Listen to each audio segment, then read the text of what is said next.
Thiruvananthapuram medical കോളേജിൽ വീണ്ടും lift തകരാറിനെ തുടർന്ന് രോഗിയും നഴ്സും കുടുങ്ങി. അത്യാഹിത വിഭാഗത്തിൽ നിന്നും CT സ്കാൻ വിഭാഗത്തിലേക്ക് പോകുന്ന ലിഫ്റ്റാണ് തകരാറിലായി രോഗിയും നഴ്സും കുടുങ്ങിയത്. കഴിഞ്ഞ ദിവസമാണ് രവീന്ദ്രൻ എന്ന രോഗി 48 മണിക്കൂറോളം തിരുവനന്തപുരം മെഡിക്കൽ കോളേജിന്റെ ലിഫ്റ്റിൽ കുടുങ്ങിക്കിടന്നത്. ആരോഗ്യകരമായ പ്രശ്നങ്ങൾക്ക് സാധാരണക്കാരായ ജനങ്ങൾ ആശ്രയിക്കുന്ന മെഡിക്കൽ കോളേജ്. പക്ഷേ മെഡിക്കൽ കോളേജിലേക്ക് പല ആവശ്യങ്ങൾക്കായി എത്തുന്ന ആ ജനങ്ങൾ ഒന്ന് ഭയത്തോടുകൂടി ലിഫ്റ്റിലും മറ്റും കയറേണ്ട അവസ്ഥയാണ് ഇപ്പോൾ തലസ്ഥാന നഗരിയിൽ മെഡിക്കൽ കോളേജിലുള്ളത്. അത്യാഹിത വിഭാഗത്തിലേക്ക് എത്തിയ രോഗിയും ഡോക്ടറും ലിഫ്റ്റിൽ കുടുങ്ങുകയായിരുന്നു. മുകളിലത്തെ നിലയിൽ നിന്നും കാഷ്വാലിറ്റിയിലെ കെട്ടിടത്തിലെ മുകളിലത്തെ നിലയിൽ നിന്നും താഴെ നിലകളിലേക്ക് പോകുന്ന മധ്യയാണ് നഴ്സും ഒപ്പമുണ്ടായിരുന്ന രോഗിയും കുടുങ്ങുന്നത്. മെഡിക്കൽ കോളേജിൽ രണ്ടാം തവണയാണിപ്പോൾ ലിഫ്റ്റ് വീണ്ടും കുടുങ്ങുന്ന ഒരു സംഭവ വികാസം ഉണ്ടാകുന്നത്. ഇന്നലെയായിരുന്നു മറ്റൊരു വ്യക്തി, ഒരു രോഗി 42 മണിക്കൂറോളം ലിഫ്റ്റിൽ കുടുങ്ങിയ ഒരു സംഭവം ഉണ്ടാകുന്നത്. രോഗിയും നേഴ്സും ഏകദേശം 20 മിനിറ്റോളം ലിഫ്റ്റിൽ കുടുങ്ങിക്കിടക്കുന്ന അവസ്ഥയായിരുന്നു ഉണ്ടായിരുന്നത്. നിലവിലിവിടെ 12 ലിഫ്റ്റ് ഓപ്പറേറ്റർമാരുണ്ടെങ്കിൽ പോലും ഇന്ന് ഒരാൾ മാത്രമാണ് ഇന്നിവിടെ എത്തിയത് എന്നാണ് ദൃക്സാക്ഷിയായ വ്യക്തി കുറച്ചു മുമ്പ് നമുക്ക് തന്ന അഭിമുഖത്തിൽ പറയുന്നത്. ഒപ്പം അവിടെ സംഭവം അറിഞ്ഞ് അവിടേക്ക് പോലീസ് അടക്കമുള്ള സന്നാഹങ്ങൾ എത്തുകയും തുടർന്ന് കുറച്ചുനേരം അവരെ പുറത്തെടുക്കുവാൻ ശ്രമിച്ചെങ്കിലും അതിന് കഴിയാതെ വരികയും ഇന്നലെ നടന്ന ചില സാങ്കേതിക തകരാറ്, ലിഫ്റ്റിലുണ്ടായ സാങ്കേതിക തകരാറ് പരിഹരിക്കുവാനെത്തിയ ടെക്നീഷ്യനെ ഉടനെ തന്നെ വിളിച്ചുകൊണ്ട് വന്ന് ആ പ്രശ്നങ്ങൾ പരിഹരിക്കുവാൻ കൊണ്ടുവന്നതുകൊണ്ട് മാത്രമാണ് 20 മിനിറ്റ് കൊണ്ട് അല്ലെങ്കിൽ അരമണിക്കൂർ കൊണ്ട് അവരെ പുറത്തെടുക്കുവാൻ സാധിച്ചത്.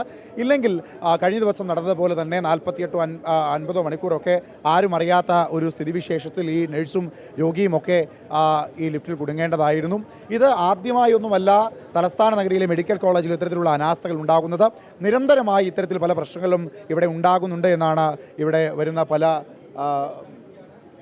വ്യക്തികളും ഇവിടെ വരുന്ന പല സാധാരണക്കാരായ ജനങ്ങളും ഒക്കെ പറയാറുള്ളത്.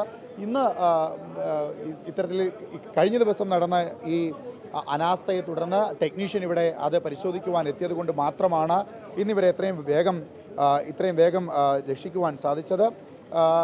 7ാമത്തെ ലിഫ്റ്റിലായിരുന്നു ഇവർ കുടുങ്ങിയത്. 20 മിനിറ്റ് കൊണ്ട് അവരെ പുറത്തെടുക്കുകയായിരുന്നു. എന്തായാലും സാധാരണക്കാരൻ്റെ ഒരു ആശ്രയമായ തിരുവനന്തപുരം മെഡിക്കൽ കോളേജിലെ ഈ അനാസ്ഥ അത് കണ്ടില്ല എന്ന് നടിക്കുന്നത് ശരിയല്ല എന്ന് തന്നെയാണ് ഇതിൽ പറയുവാനുള്ളത്. ആരോഗ്യവകുപ്പ് മന്ത്രി ഇവിടെ കഴിഞ്ഞ ദിവസം 48 മണിക്കൂറോളം ലിഫ്റ്റിൽ കുടുങ്ങിയ രോഗിയെ കാണുവാൻ വേണ്ടി എത്തി എത്രയും വേഗം തന്നെ ഇത്തരത്തിലുള്ള പ്രശ്നങ്ങൾ പരിഹരിക്കുമെന്ന് വാക്കു നൽകിയെങ്കിൽ പോലും അതിൻ്റെ തൊട്ടടുത്ത ദിവസമാണ് ഈ സംഭവം ഉണ്ടായത് എന്നതും വളരെ ഖേദകരമായ ഒരു കാര്യം തന്നെയാണ്. വീഴ്ച തന്നെയാണ്. എൻ്റെ സ്ഥാനത്ത് ഒരു ഗർഭിണിയോ അല്ലെങ്കിൽ ക്യാൻസർ പേഷ്യൻറ്റോ അല്ലെങ്കിൽ ഇതൊരു കൂടുതൽ തന്നെ പ്രായമുള്ള ഒരു ഷുഗർ പേഷ്യൻ്റ് ആണെന്നുണ്ടെങ്കിൽ പുതിയതായിരിക്കില്ല, പുറത്തു വരുന്നത് ജീവനോടെ ആയിരിക്കില്ലായിരുന്നു ചിലപ്പോൾ.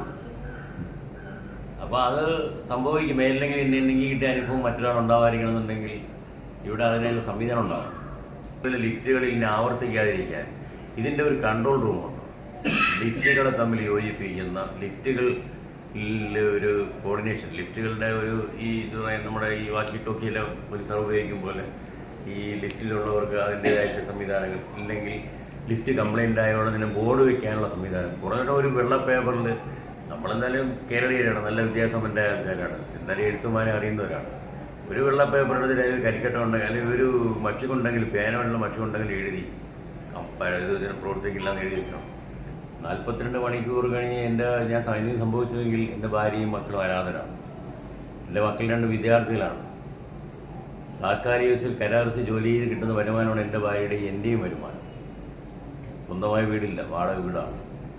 ഭരണകൂടത്തിൻ്റെ ചുമതലയാണ് ഒരു പൗരൻ്റെ അവൻ്റെ ആരോഗ്യവും അതുപോലെ തന്നെ വിദ്യാഭ്യാസം പ്രധാനമാണ്.